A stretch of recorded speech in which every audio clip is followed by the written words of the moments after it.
Bonjour à tous, bienvenue pour ce nouvel épisode de Dans les rues de Paris. Aujourd'hui, pour la seconde fois, nous allons nous rendre dans la rue de Rivoli et nous allons également évoquer la rue des Halles. On regarde évidemment au premier le titre, Paris, la rue de Rivoli et les Halles, sauf que les Halles, elles se trouvent tout là-bas, elles sont assez difficiles à voir.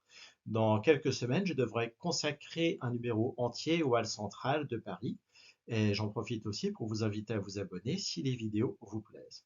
On a pas mal d'inscriptions sur notre carte postale. La première, c'est une date, 1er janvier 1905, ce qui est bien pratique. En dessous, vous voyez qu'on a un chiffre, assez difficile à lire, 182F ou 1828 ou 1898, difficile à dire. Après, on a d'autres inscriptions tout aussi mystérieuses.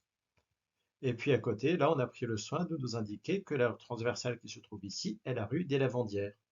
Et aussi que cette rue est la rue des Halles qui se trouve donc ici et qui mène aux Halles. La rue de Rivoli, elle, est là. La rue des Halles, c'est une rue qui a été créée sous le Second Empire et qui permettait de relier la place du Châtelet et les Halles. Et vous voyez que, comme la rue de Rivoli, c'est une rue qui est très passante. On a pas mal de monde sur notre carte postale et d'abord, vous voyez là-bas, quelques fiacres. On a un autre fiacre ici et devant lui, on a des femmes élégantes ainsi qu'un tombereau.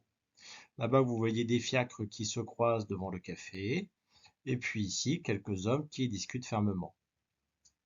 À la fin, tout à droite, on a à nouveau un beau fiacre.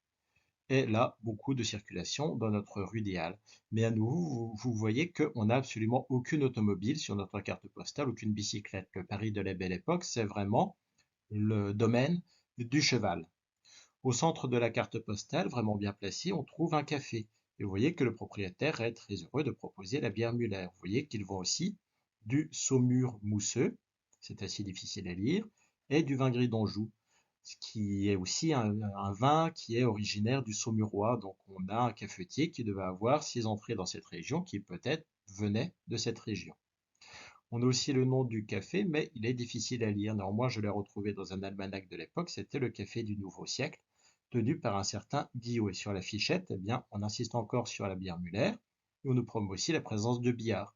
Encore une fois, il faut préciser que, à la Belle Époque, les loisirs se déroulaient assez peu au domicile. On avait assez peu de choses à faire chez soi, et donc les loisirs, c'était à l'extérieur, et c'était notamment au café pour jouer au billard. Si vous n'aimez pas le dentiste, passez votre chemin parce que vous voyez que ici se trouve la Société dentaire de Paris. Je vous rappelle quand même que à la Belle Époque toujours, si vous aviez intérêt à bien vous agripper à votre siège pour ne pas hurler pendant la séance chez le dentiste. On avait même des dentistes qui intervenaient sur les grandes places où les badauds assistaient à l'arrachage d'une dent et il fallait qu'on joue du tambour bien fort pour couvrir les hurlements des patients. Au-dessus du dentiste, on trouve une location d'habits. Alors là, on a un immeuble haussmannien, comme on en voit beaucoup dans nos cartes postales. C'est-à-dire qu'au rez-de-chaussée, on a un commerce qui a besoin d'avoir un accès facile à sa clientèle, c'est-à-dire un restaurant, un café, etc., qui ont une clientèle qui peut être assez nombreuse et surtout qui vient à une heure précise qui est l'heure de pointe. Et ensuite, plus on monte, plus on trouve des petits établissements qui reçoivent leur clientèle, le plus souvent quand même un par un, c'est mieux, notamment pour le dentiste. Et puis il faut préciser aussi que dans nos immeubles haussmanniens, bien évidemment, on n'a pas d'ascenseur, et plus on monte, moins la location est chère. On va passer à une deuxième carte postale. Pour voir cette fois la rue des Halles, mais vous voyez qu'on est en réalité exactement au même endroit. On reconnaît ici notre vin gris d'Anjou.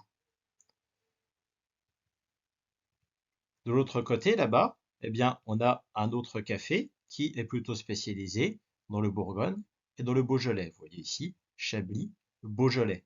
Et puis, pour tout vous dire, si on prend un almanach de l'époque, on se rend compte qu'au-dessus de ce café, on avait un autre dentiste. Donc, on a une étrange symétrie des activités commerciales dans notre rue des Halles. Aux deux rues des Halles, on trouvait aussi autre chose qui, a priori, ne faisait pas trop de publicité sur sa présence, d'après ce qu'on voit là. On avait un journal, d'abord. Le journal qui s'intitulait L'Action coloniale, dont on nous dit qu'il s'agissait d'un organe indépendant pour la défense des intérêts matériels des colonies et des protectorats français. On avait aussi un autre journal exactement au même endroit, un quotidien qui s'intitulait La Presse coloniale.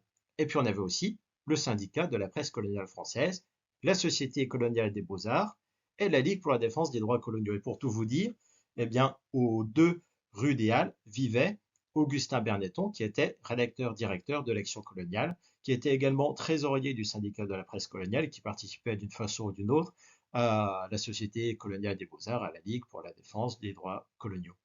Donc, alors on pourrait peut-être se poser la question, hein, mais il s'agit bien là d'un groupe qui défend le projet d'expansion coloniale française. Et contrairement à ce qu'on peut croire parfois, eh bien, ils n'étaient pas si nombreux que ça à la belle époque. Le projet colonial, eh bien, il n'était pas si bien vu que ça par les Français. Beaucoup considéraient que on gaspillait là-bas les forces françaises dans des pays lointains. C'est d'ailleurs ce qui a fait chuter notamment le gouvernement de, de Jules Ferry sur l'affaire du Tonkin.